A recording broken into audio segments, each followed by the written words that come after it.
And we are in. We are in on day 16. The floor will be lava. Don't tell Anakin Skywalker. With the beam of light completely focused somewhere, the reindeer leads you deeper still into the lava production facility. So we're in a cave, we're at the heart of the mountain, a bright light in a cavern. The beam of light you so carefully focused is emerging from the cavern wall closest to the facility and pouring all of its energy into a contraption on the opposite side. Flat, two-dimensional square grid containing empty space, mirrors, and splitters. The contraption is aligned so that most of the beam bounces around the grid, but each tile in the grid converts some of the beam's light into heat to melt the rock in the cavern. Here's our input, which is our layout. So it's going to be like pathfinding around this of some kind. The beam enters in the top left corner from the left and heading to the right. So from here this way, so it hits a flat wall. If the beam encounters empty space, it continues. If the beam encounters a mirror, the beam is reflected 90 degrees. So I guess if we come in here, then we go down one. If the beam encounters the pointy end of a splitter, the beam passes through as if the splitter were empty space. So if we were moving left to right and we went through this, it would be empty space.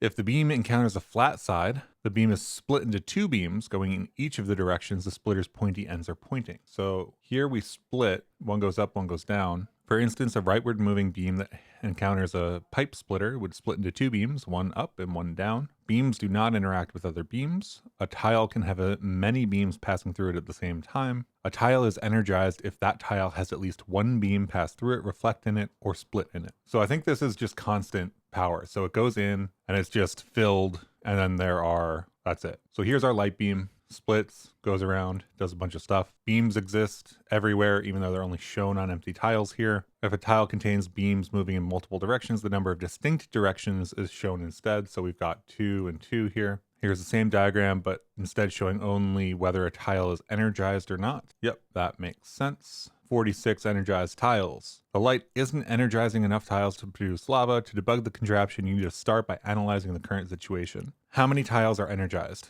given the current rule set? Okay, well, we're going to start with this, and we're going to start with this until we see part 2, in which part 2 convinces us that brute forcing this was the wrong move. So we put our input here. Oh, this is going to be awkward. I guess we want to do our hash today. So our hash means that this escaping stuff won't happen. So if we don't have our hash here, then this would be like an escaped dot. Whereas with the R hash here, this will all be new lines and these will be backspace literals, I believe. I'll test that before we do it here. 46. So do we even need to parse this? I guess we do. And then when we iterate, we'll just keep like a current position kind of thing. We do need to split, which makes it a little bit weird, but I think that'll be fine. So let's get the positions of everything first. I think I want to use nom-locate again to get these positions. So I'm going to go back to day 3. I'm going to grab the code we used there, and I'm going to pull it into part 1 here. Glam.workspace equals true. Nom-locate.workspace equals true.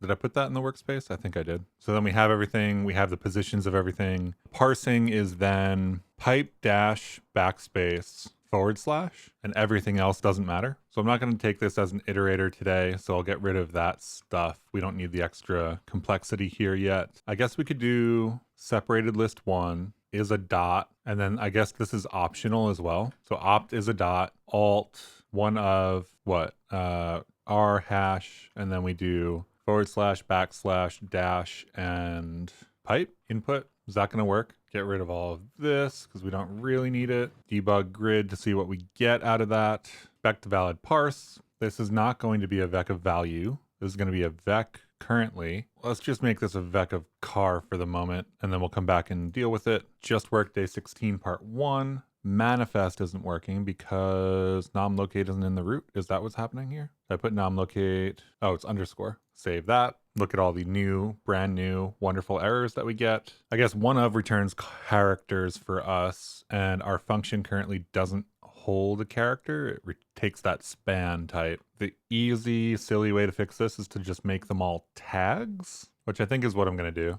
Instead of one of, because we're using nom-locate and I'm using that span type, I'm going to make this an alt. And this will make it actually easier for us to deal with because I want to turn this into like a mirror enum. So I think it's actually fine. So we'll do that. We do need to have tag in scope. I'm going to take the one from nom bytes, Cannot infer type of the type parameter error defined on is because we are not returning this error. Nom is very generic, as we've gone over in the past. So we have the input type, we've got the output type, and then the sort of hidden defaulted error type. And thus, when we write these parsers, we could supply a different error. So this question mark links those two things up and allows the inference to happen. Then, of course, we need to actually operate on input, which is going to a span, if I can type, span new on input, and then we should get this back. Looks like it's a tag issue. Interesting. Returns the longest slice that matches the pattern is because separated list will be the thing that we're parsing first. So maybe we do many one instead, and then many one preceded with this, and then alt. So not yet implemented, but we get, new lines, of course. Let's make this delimited and we'll just wrap this in white space effectively. So now we're left with a bunch of stuff, nothing left in the original fragment. And then if we look at this, we get pipe on 1-1, backslash on 5-1, 0, 1, 2, 3, 4, 5, 0, 1, 2, 3, 4, 5. Is that true? Or is it 1, 2, 3, 4, 5 now? I guess. Why does that look off? 5, 0, 5. Oh, 5, 0. There we go. 0, 1, 2, 3, 4, 5. I was looking at the wrong one. The IVEC2 is our column. So 1, 0, 5, 0, 0, 1, 2, 1. Yeah, okay. So I think we're good here. I think we have everything. The only thing I'm a little bit concerned about is like a double backslash in the input or something like that, which we do have. So let's just futz with that for a second and make sure that double backslash is handled correctly. This will be 1, 2, 3, 1, 2, 3. And then this will be 8, 8, and 9, 8. Okay, perfect. Back to our original. So our parsing works. We've got the IVEC2s. What do we want to do with them? I think we want to convert them into an enum. I think that's really what I want out of this. So let's do horizontal, vertical, I guess backslash and forward slash. I can't think of better names for those, so I'm just going to do it like that. All of these are going to have this span IVEC2 in it. So maybe these are not enums in that sense. And this is a mirror. And then we have a struct that is span, and we're going to use rHash_type here because as we've gone over in the past, there's going to be MirrorType. As we've covered in the past, if you use a reserved keyword and type is a reserved keyword, you have to use rHash in front of it. So I want to map each of these, I think. And then this is with XY span to get the additional location information. And then we do a mirror here. We fill the struct fields for all of them, except that only filled for one of them. That's really unfortunate. We can get rid of that there, and we can do each of these. Let's copy and paste this. Select all, paste, and then this just becomes located. The one thing I didn't do here is prefix this all with mirror, which we can do. And we didn't derive debug for mirror, so I guess we have to do that. I don't need to partial eek that, although we can eek partial eek there for no reason. This is not mirror, this is MirrorType. Starting off early with the typos. Okay, so we end up with mirror / here because I didn't line these up correctly. Why didn't I do that? That's so weird. Okay, let's get these types into the right positions. I just was not paying attention when I was doing that. Okay, vertical, horizontal, // all is good. So now we have MirrorType vertical and the span information for the location. And I assume that we're going to build a map out of that, but I'm going to return a vec of mirror here and be done with the grid, be done with everything here, yada, yada. Parser wasn't that bad. We got everything we needed out of it. Is it the best version of that parser that we could write? Probably not, but it's fine. We have a grid now, or we have all of the mirrors anyway. So once we have the grid, we need to start at 0, 0. So let's loop here because we don't know how long we're going to run. And we'll have active beams be a vec of IVEC2s. Wait, are we not using IVEC2 for the type up here? We are. Oh, because that's the value, of course. I wasn't typing the type, I was typing the value. So vec of IVEC2s, active beams is going to start off with 0, 0, right? And then this will be able to tell us like if we're ever out of the grid, if the IVEC2 is ever negative, then it's a beam we don't have to keep in anymore. So for beam and active beams, what do? I want to do this very simply is not the right word, but I want to do this in a very we aren't colliding with ourselves in any way. So I'm going to create a next beams inside of this loop. And every time we loop, we're just going to build up next beams. Next beams is going to become active beams. And then we loop again. So for beam and active beams, I guess we need a direction that these are going in, right? So let's make an enum for direction. And I guess this is going to be the current heading. So this will be north, south, east, west. I'm going to derive debug on this as usual.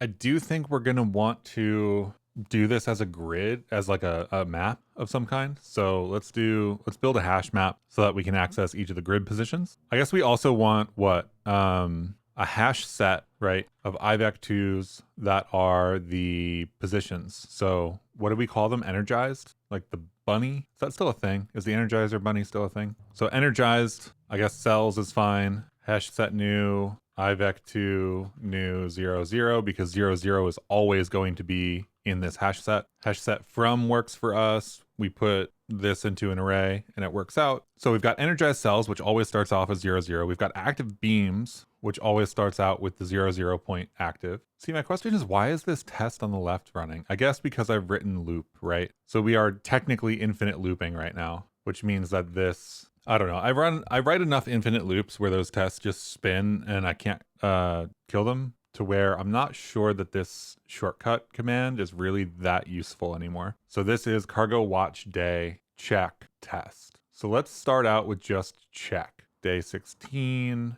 X check, day 16. Okay, I think that's all good. This will just keep running, but we're at no risk of like getting this infinite loop thing happening again because we're not running the tests yet. So next beams, beam.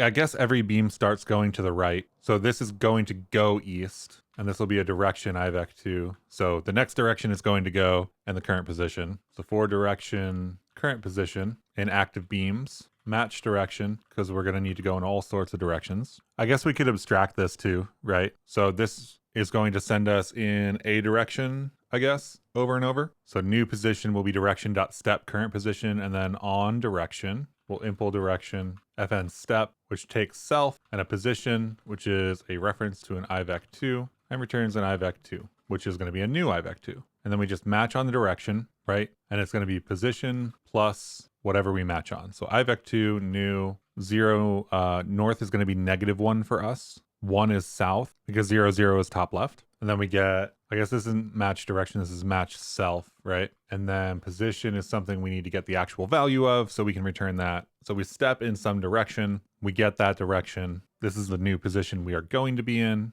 Energized cells, active beams. We never built that hash map, did we? So let grid map equals grid dot iter dot map. So this is just a bunch of mirrors, right? Yeah. So then we do mirror dot extra dot, is it just extra?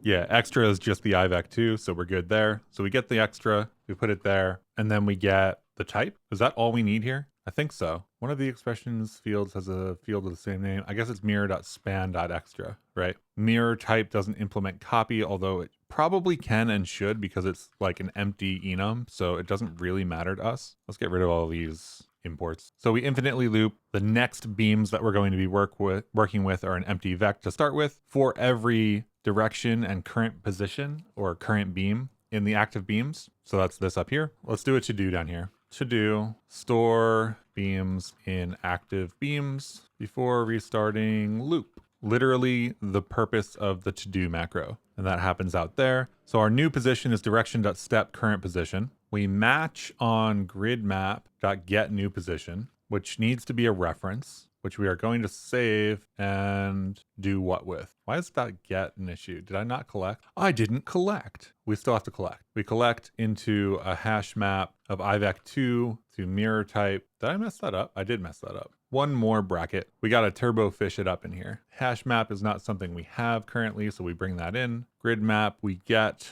We do need to fill the match arms here. It's going to be sum, and this is going to be a MirrorType, of which it will be one of these. So we'll copy that in, and each one of them I think will match on. So this is going to be like MirrorType like this. 2, 3, 4, back, forward, horizontal, vertical. And for none, empty space, do it again. Right? I guess this is going to be a loop inside of a loop, isn't it? That's awkward. So for each of them, we loop here. We get the new position. We get the new grid position. If it's any of these other ones, then we can do a calculation. If it's none, then we have to do it again, which I think we can do. I'm going to override that to equal the same thing just to be safe, right? I want that to be an IVEC2. And we step with a shared reference there. And if it's none, current position equals new position, energized cells, push. I guess it's insert, right? It's a hash map, insert new position. And I think this has to be cloned. Energized cells needs to be mutable because we're going to modify it. Active beams also needs to be mutable because we're going to modify it later. We aren't using input, so we'll underscore that. Energized cells, insert new position. Current position equals new position. New position is an IVEC2, so we should be all good there. We're basically just tossing around I32s here anyway, so everything's good. So that is now an energized cell. Our current position updates. We loop again. When do we break out of loop? Whenever we get one of these other ones, right? In the case of horizontal or vertical, it depends. Wow, this is going to be a really, a really ugly match and whatever. Are we good for the empty row though? If we're in an empty, then we haven't set, how do I say this? We haven't set this into the next beams yet. So if for some reason our current position is outside, so if new position dot x, let's do 0 dot dot contains new position dot x, or 0 dot dot contains position dot y, right? It needs to be inside of the board. We're going to set 0 dot dot to the x max and the y max here, in which case these are numbers we don't currently have. So the way we get those in the past is row length is input dot lines dot count. I guess this is row count, right? Let's call this row count. Like column count equal input dot lines dot first dot unwrap dot length. First is a thing on iter, right? No method first found for lines. Next does just as well for us. I forget if there's a first or not. I forget what first is. So we got row count and column count. So it's row count. This is column count. And these need to be converted. My scroll wheel will agree with me. I get a new mouse tomorrow. Very happy about that. For these two, they're not going to be U sizes. So I'm going to make them I32s forcibly because we work with I32s all over the place. These both need to be references. So if it contains this, I guess these can both be dot not, right? So if it doesn't contain this and it doesn't contain that, then we are outside the grid. So if we've somehow made it outside the grid, we stop. So if we are none, we get an energized cell for that grid position. The current position is given the new position. If we're outside of the grid, then we break because we're done with that direction because it can't come back from being outside. It doesn't get put into the active beams, or rather it doesn't get put into the next beam, so it's not used in the next one, and we don't have to worry about removing it because we chose to do next beams here instead of messing with active beams. So now we need to determine the direction we're going and what we're hitting.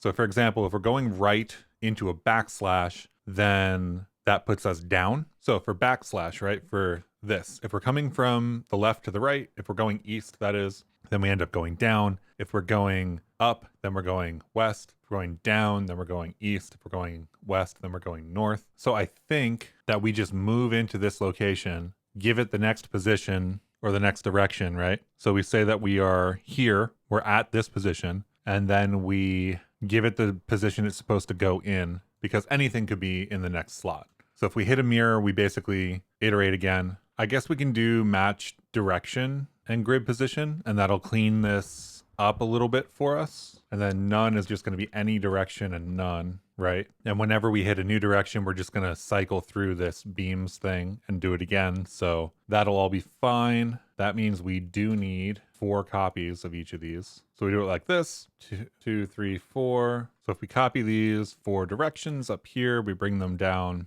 then we get free matches if I hit the right key. So that works there. We need to do this 1, 2, 3, 4 for each of them because each of them can get hit from each direction. I think this actually becomes just 2 because it only matters if it hits it on 2 different sides, right? Because while each of the 4 directions for these, backslash and forward slash, results in a new direction, each of these is actually doubled up. If it's horizontal and you're going east-west, then it's like a pass-through. It's just like none, right? So actually, I think what we're going to do here is if it's horizontal and we are east, we're going to copy this because this is the same as none. So or none. And then we'll do the same for west for horizontal. And then this is left to deal with north and south, which both do the same thing. So it's going to be north and it's going to be south here. And then we're going to do the same thing for vertical. Vertical is going to take the same kind of path that we've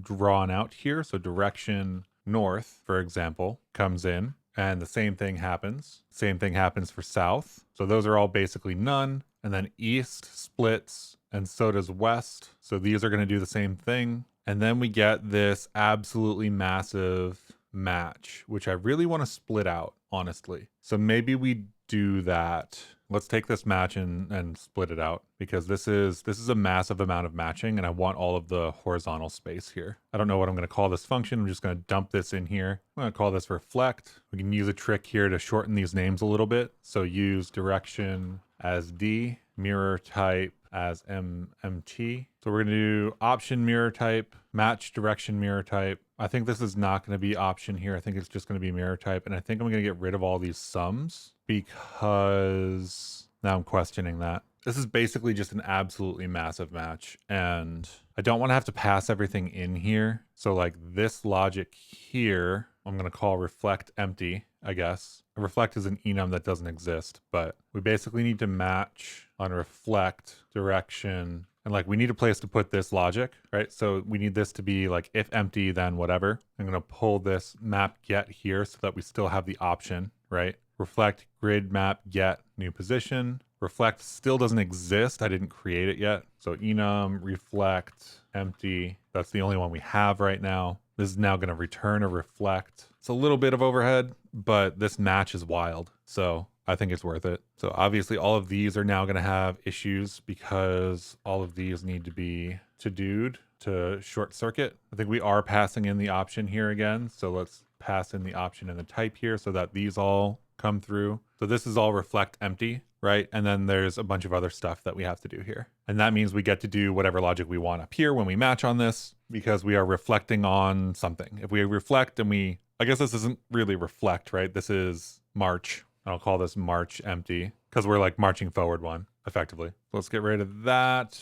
And then this is march empty. So I think for all of these, we have the new position available to us if we want it. Let's pass this in as a reference and get it here so that we can work with it. Or we could have these be offsets, but we'll see. We already know what position we're going to be in coming out of this, right? So we hit the backslash going north, which means we have to go west next. And I think that's it because we're already on the backslash with the new position. So is that really it? Are we just returning? If we're going south and we hit the backslash, we have to go east. If we're going east and we hit the backslash, we have to go south. If we're going west and we hit the backslash, we have to go north. Same thing for forward slashes, D, east, D, and this is all going to have to get wrapped, but D, if we're going south and we hit a forward slash, we have to go west. If we're going east and we hit a forward slash, we have to go north. Going west and we hit a forward slash, we have to go south. And then here, this is going to be the interesting one, right? It's going to be march split for D west and D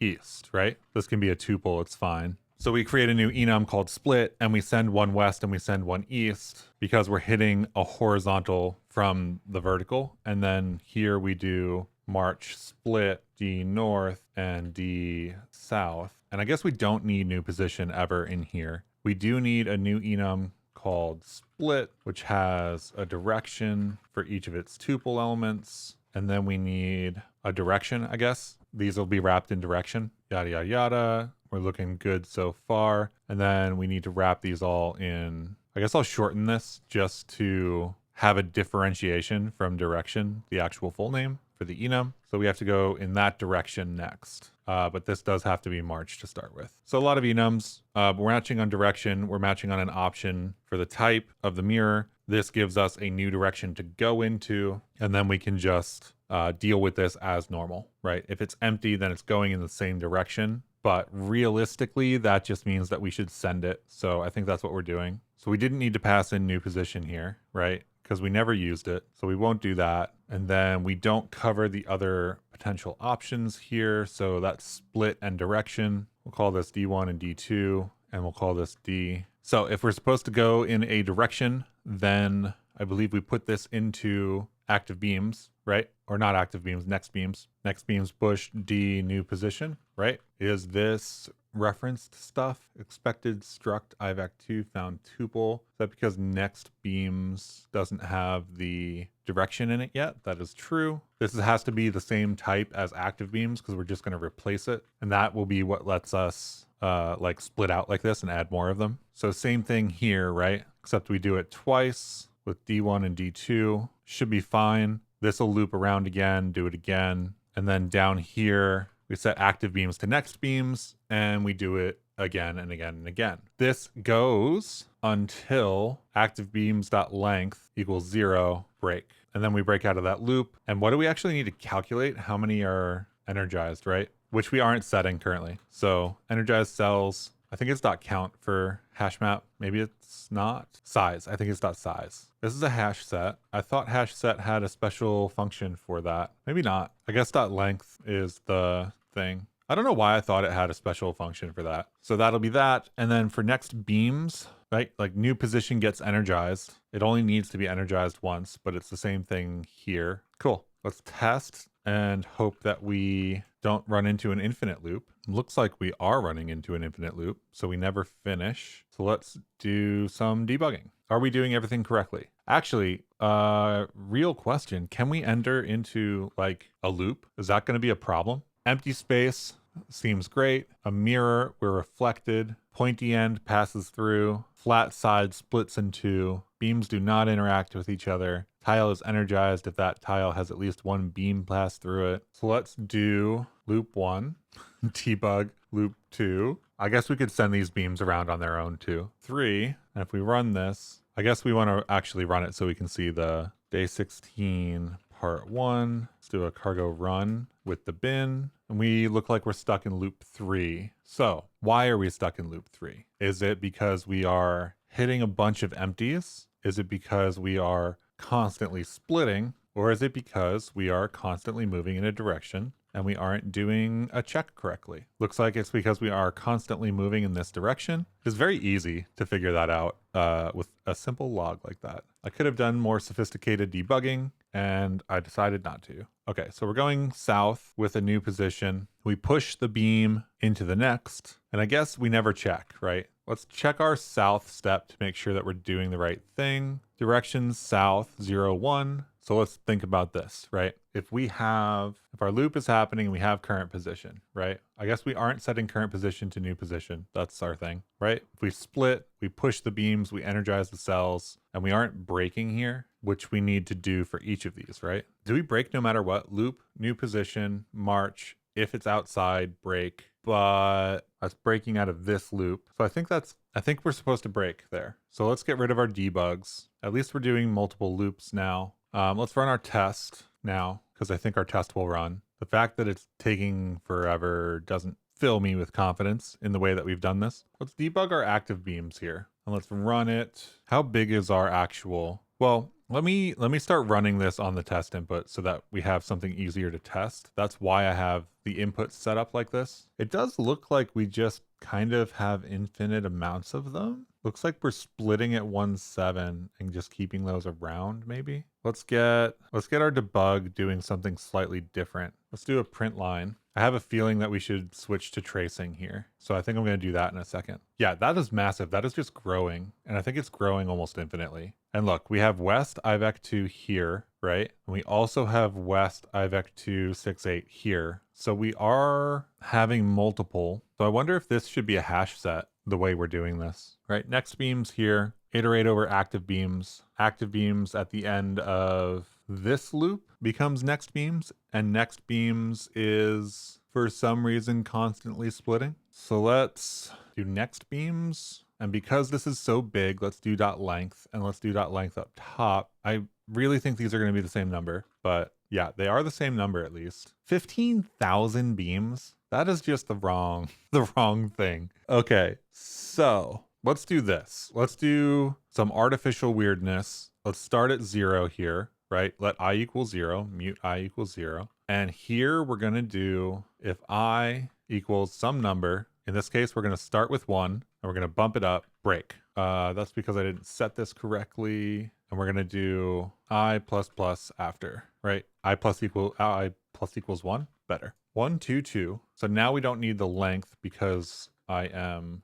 actually forcing this to stop. So we've got 0, 0, and then that moves into 1, 0, and 1, 0 has to go north and south. That makes sense to me, right? From 0, 0 to 1, 0, and then we've got to go north and south. So let's bump this up one more, or let's bump it up 2 more. So I think it doesn't grow that quickly. So we've got 0, 0 going east, and then 2 going north and south, and then we've got 2 going east and west. So here we hit this, right? And then we have to go north and south. North gets culled, south should hit this, and then we go east and west. So 0, 1, 2, 3, 4, 5, 6, 7, correct. 7, 1, or 1, 7, sorry, is correct. And then we should go east and west. We go west and we're done, and we go east and we hit 4, 7, which is correct, which is fine. That's a pass through. So we should be hitting this and we should be going north, which we are. So far, so good. Is there a cycle here? Is that going to be my problem? So let's bump this up to something a little bit less reasonable, like 10. Okay, so now we've got a long one, right? Now we've got a couple of them. We verified everything up to 4, 7. So we're at 4, 7 here, and we have to go north. We go north, and then we should have to go east, which we do at 4, 6. And we have to go south at 6, 6. We pass through and we split, at which point we hit this, we go up, we split, we go around, we hit this, we split, we go up, there's cycles. Dang. So we're just producing an infinite amount of rays here. So I guess if we've hit a location and we've gone in that direction before, then we don't keep it. So are we keeping every position that we've hit? Because I think we'll have to do that for this. Energized cells, active beams. I guess energized cells is all of them. We don't have the positions in there. So I think I'm going to add another one, all movement.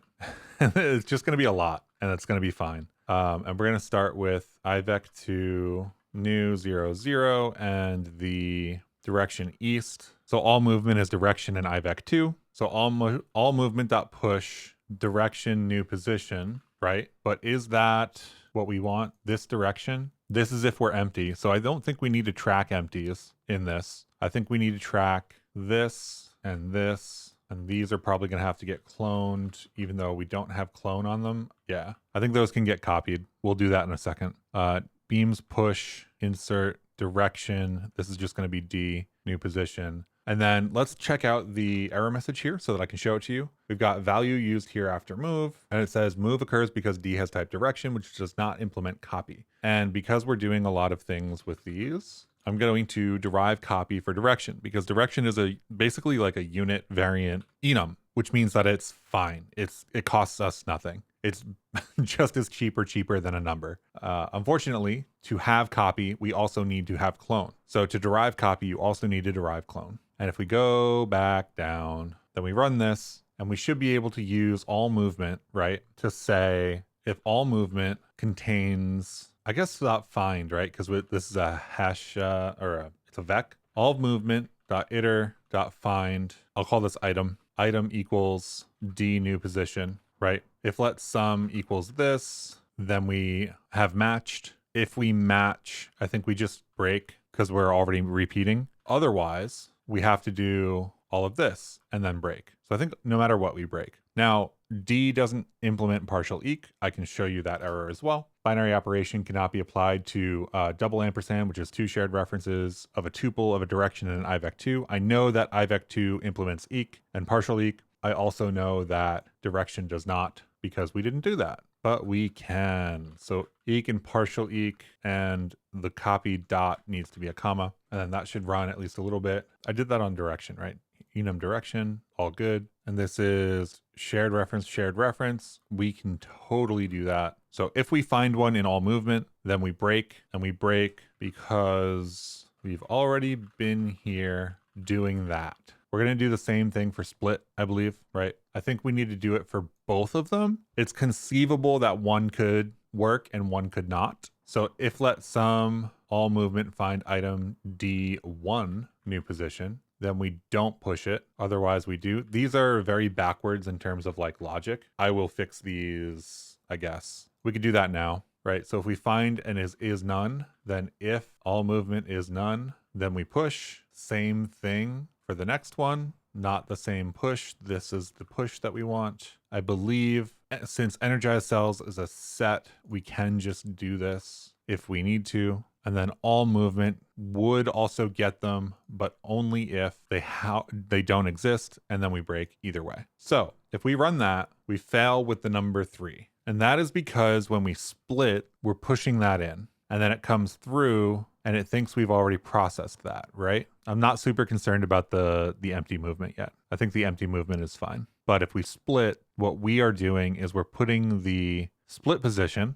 in, and then we're checking to see if that split position exists, right? Is that true? I guess we get east 0, 0, north 1, 0. Oh, this is D2 because we've already inserted that. And that is the direction we actually need to move. Okay, so 46 and 36. That was easy for that. What is now? It actually stops, which I love. I love that it stops. But why do we only have 36? Do we write another print grid? We wrote a print grid, what, yesterday, right? Part 2? Maybe we didn't. Maybe that was day 14. All the days start to blur together, honestly. Print grid is this. So we could take that logic, and our map is going to be a hash set of IVEC2s, because that's all the places we've visited. And then I guess we need the boundaries as well. So for y in 0 dot dot boundaries, for x, it's just the count of all of them, right? Yeah. So we're trimming a path that we need to keep, I believe. So print map with boundaries. For the boundaries, we do that. Some position, if it exists, we print hash, otherwise we print dot, and I think that just works, right? So let's go to this. Let's do print grid energized cells, and then the boundaries are IVEC2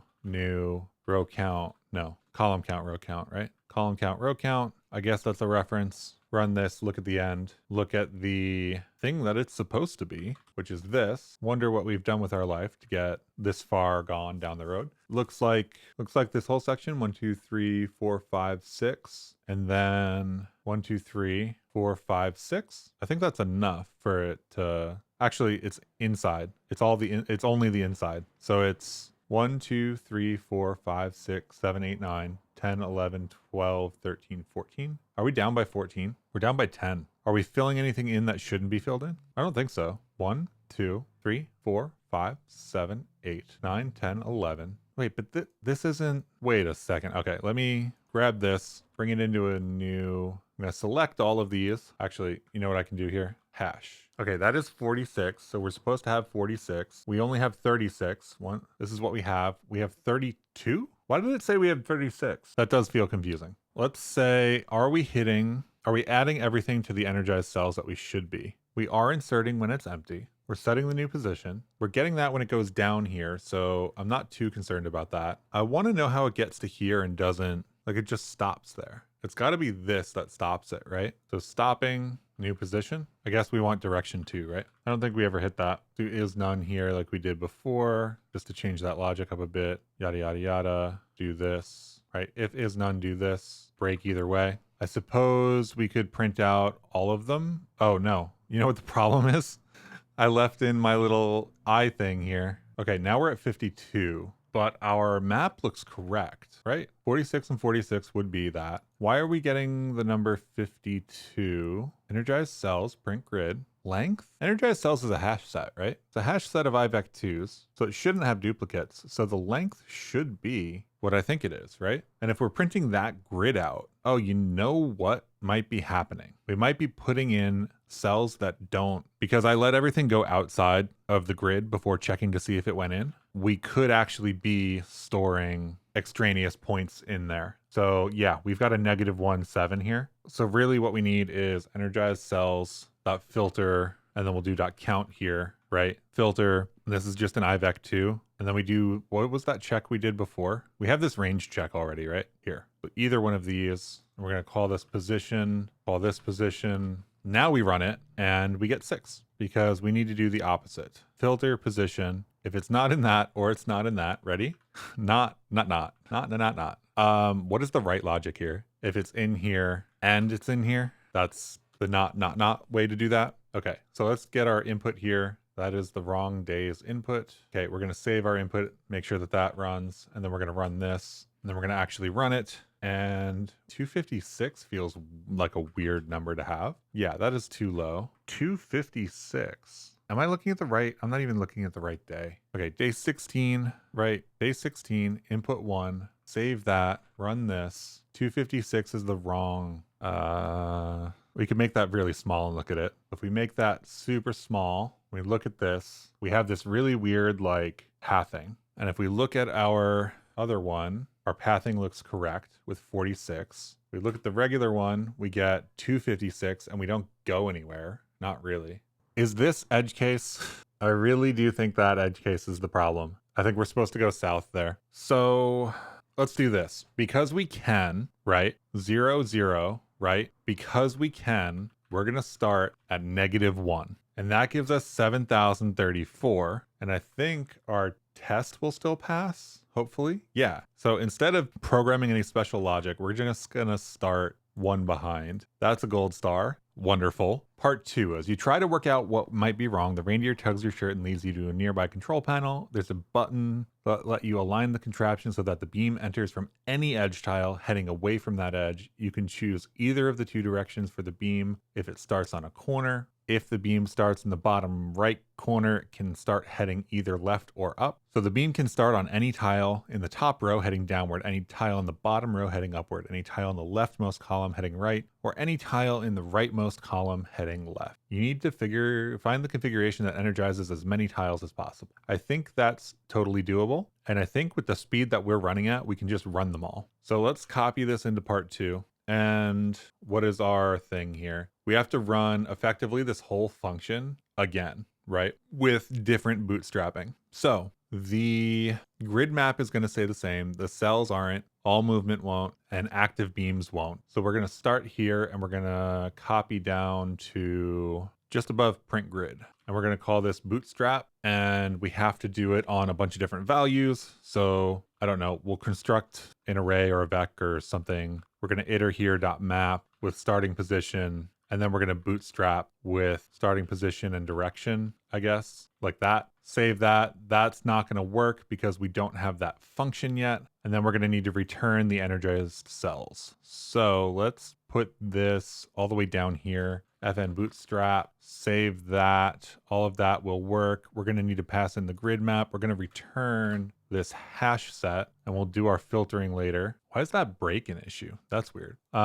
Anyway, grid map, column count, row count. So all 3 of these need to be passed in here. All of them can be shared references because none of them get mutated, right? Oh, those need commas, yada, yada, yada. And then this needs to accept them all. So we have, I forget what A and B are, and then these 3, which is an I32 and I32, and whatever grid map is, select that to get us to the next one. This is grid map, use that type here, and then we do bootstrap, which is going to be direction and starting position, right? And we're going to be really cheeky about this at some point and start from all the negative positions because we can, because that makes it easy for us.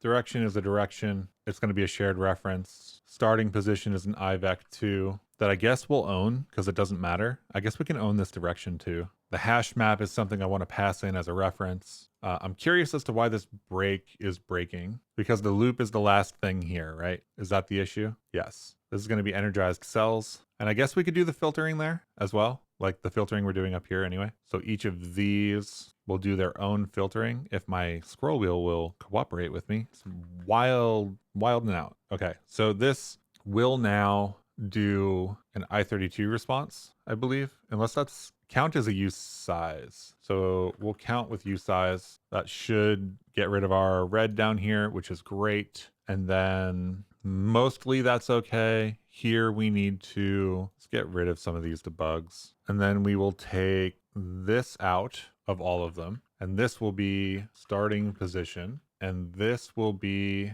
we'll call this starting direction as well. And then do we have, we're not forcing this east anywhere, right? Nope, don't think we are. Great, bootstrap. So then our bootstrap is going to be like this. It's going to be 0 dot dot column count is what it was. So from 0 to column, we are going to map this with an index. I guess we should flat map this because I'm going to return 2 of them at the same time. And it's going to flat map into direction south, IVEC2, new, index, -1, because we're going to start at 0, -1, and then 1, -1, and the 2, -1, and so on. That'll give us everything above. And this is going to be an array because we're going to have 2 of them. And this is going to be also direction north from the bottom, index, and this is going to be row count. I believe that is the right number. This is an IVEC2, that's an IVEC2. So we're going to iterate over that index for the x's and go north and south from all those positions. And then we are also going to do 0, ...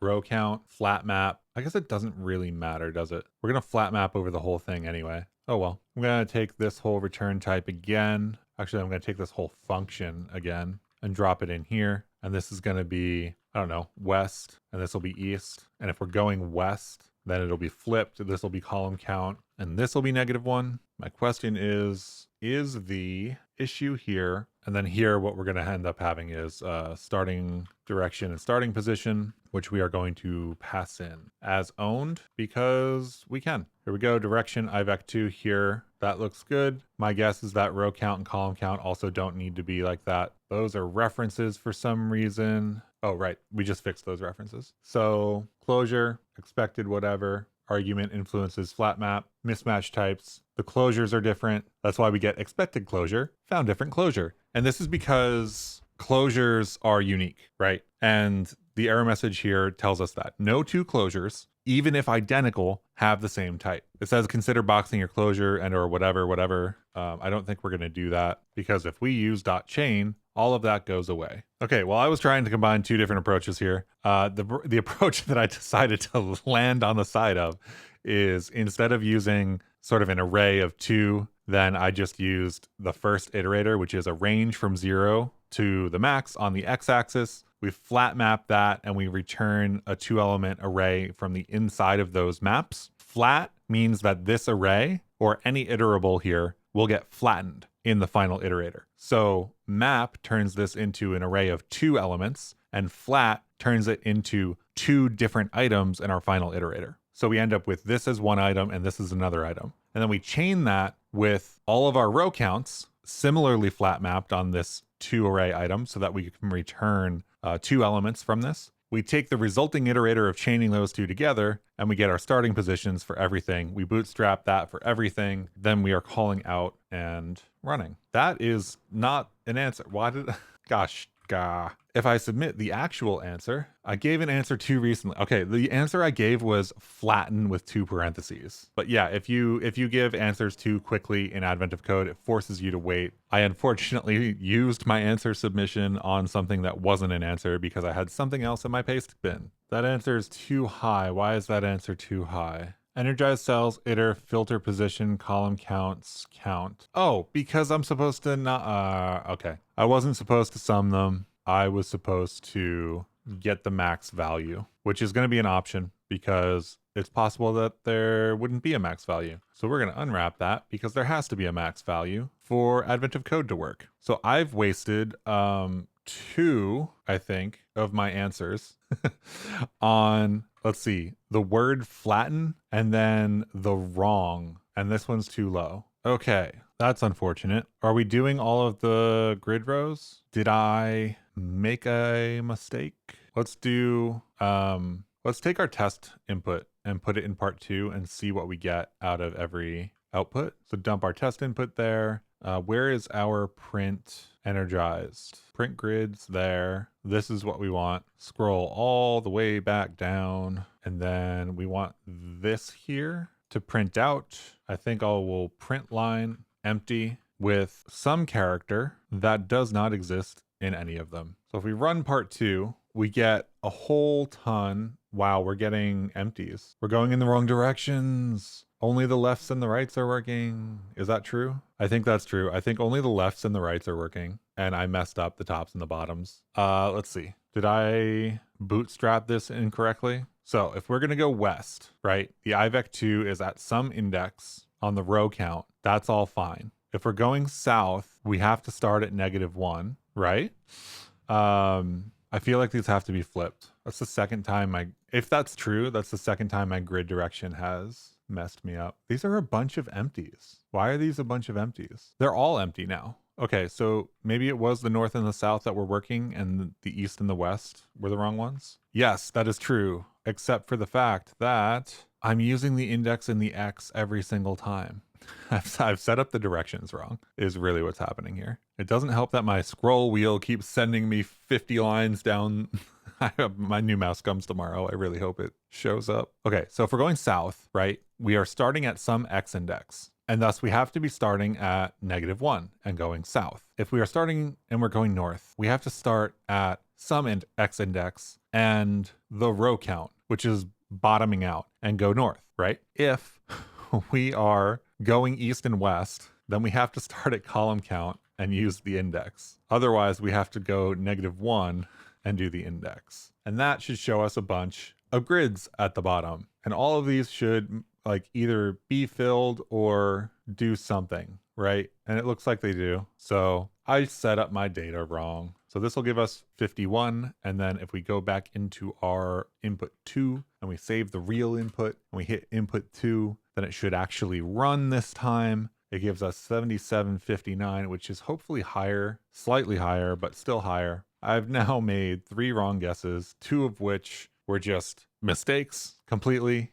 and that's the right answer. All right. Well, I hope everybody learned a lesson about not submitting the word flatten or reading the instructions for how the score needs to work. Just very mechanical code today. Nothing super heavy. We got to just create some enums, parse some grid, and then run through it. We're going to get rid of this print grid. Let's check out the benchmarks here. Not too fast at all. Kind of expected. We did just brute force it and we just kind of sent it, you know? So if doing part 1, which is 1 full grid, takes about a millisecond, 916 microseconds, then doing a whole bunch of them will obviously take longer. I bet you it scales not quite linearly because some of them are a bit different in terms of how much work they take, but let's do a DAT on part 1, which is a decent amount of allocation, 425 kilobytes. On part 2, I assume that's 52 megabytes. That's quite a bit. I'm pretty sure we could reduce this. I build up a bunch of vecs. I chose to take the approach of storing a bunch of stuff rather than trying to do anything fancy. So maybe unsurprising that we're using a lot of memory here, because not only do we parse the grid as a vec, we put that grid in a hash map, and then we also have a hash set of every cell we've hit so far, and we also have a vec of every cell we've hit with the direction that we were moving, and then we have a vec that we continually build up with new iterations of all of the beams that we're supposed to be tracking, or the endpoints of all the beams that we're supposed to be tracking. So not terribly surprising that we're using a bunch of memory here. For part 1, the problem is that we take this grid, all of these little icons, or the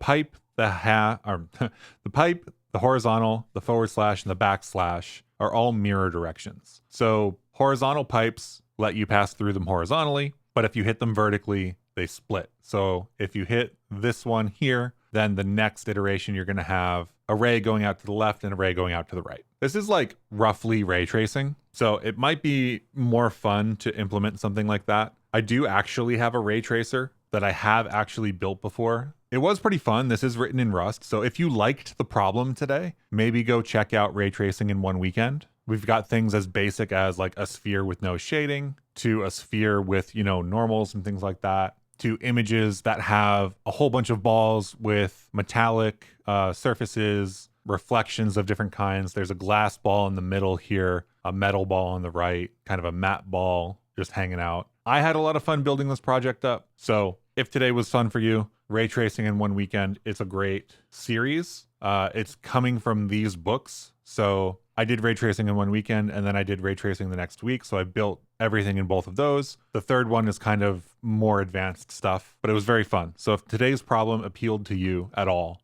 maybe check out ray tracing. Now, we didn't do anything that was particularly fast, efficient, and/or ray trace-y for our solution today. We kind of just manually stepped every ray forward. So in our process function, we got the row count and the column count of our grid. And then as usual, we wrote a grid parser. So we got all of the mirror locations that we needed.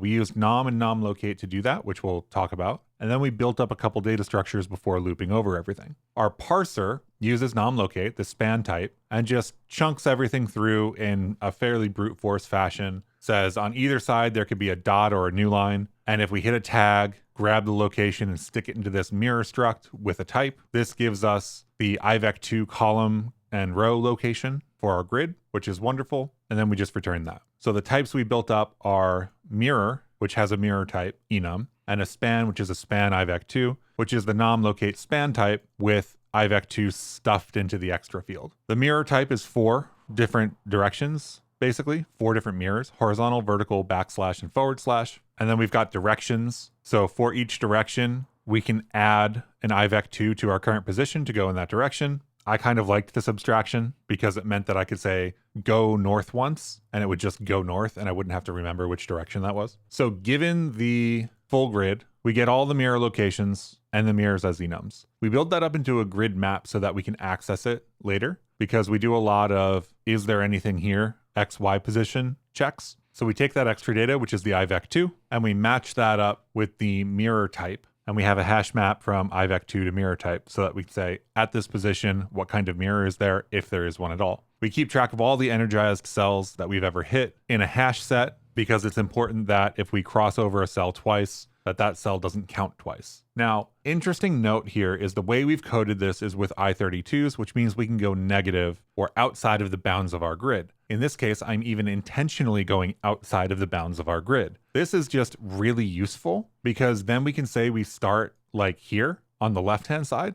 and in part 2, we can start on the outer borders. This, of course, is super useful because in my test, or in my actual input here, the position we start on actually isn't an empty dot like it is in the test input. So in the test input, we start on this dot and then we start moving. But in the actual input, they're like, nah, that doesn't work. So by starting like just outside of the grid, we don't have to special case any logic for like where we start. We can just send it in from some direction. So negative numbers, actually very useful. Then we have this thing where we keep everything we've ever touched, every cell we've ever touched, and the direction we were going when we hit it. Because if we're going north in a given cell and we've already hit that, that means that we've traveled this direction before and we don't need to continue this direction at all anymore. Now, I think that the check here probably could be a little bit more specific. We're just checking right now for anything that we've touched before in this direction, but we might be able to just check on where we're splitting, for example. Then we keep track of all of the active beams that we have. So this is a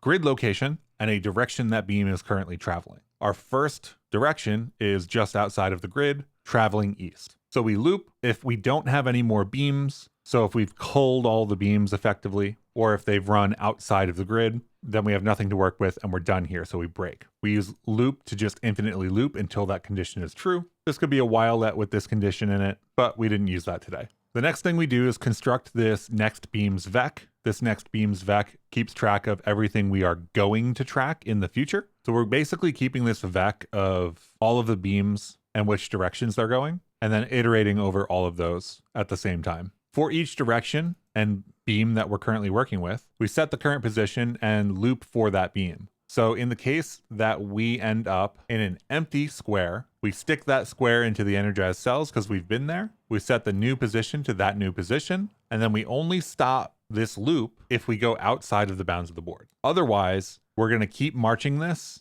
until we hit something. If we hit a mirror that we need to split on, then we do some checks to see if we've been here before moving in that direction. If we have, then we don't add them to our, next beams, energized cells, etc. Otherwise, we add them to pretty much everything. So you can see here how I'm kind of doing multiple double storage here. Once we've split, we break, and we let the next larger outer loop take care of the next beam. If we need to go in a single direction, for example, if we hit a 90-degree mirror, then we do the same check that we just did, the same pushes that we just had, and we break at the end. This match is fairly clean. It reduces the number of cases we actually need to, think about and care about here to something that is a little less verbose. And we do that by using this march function. This march function takes the direction that we're trying to go in and whether there's anything in that new position that we're trying to hit. Given these two pieces of information, we can write basically a giant match expression on the direction that we're traveling and the mirror type of that location. If we have a backslash, for example, and we are going north, then that will reflect us west. So we return that as the direction we need to go. Same thing for a bunch of the 90-degree turns. For either of the situations in which we split, we return a split enum here with the 2 directions that we need to go from this new position. And finally, if we're in an empty space, or we are on something that should be considered an empty space, like we are traveling east along a horizontal plane, then this is an empty. So we reduce all of these cases, which is a lot of cases. 1, 4 for this, 8, 9, 10, 11, 12, 13, 14, 15, 16, 17 cases here, down to 3 that we need to care about, using this enum as the return type. So it's either empty, it's 2 directions, or it's 1 direction. After we're done doing that, then we set the active beams equal to the next beams, and then our outer loop loops again. If our active beams are 0, we break. Otherwise, we do the whole thing again. So this is just manually stepping through for every beam or every ray, if you want to consider it that, moving them forward. If it's not going to hit anything, it moves it forward more until it hits something, and then kind of stores all the interesting places and then does it again. Finally,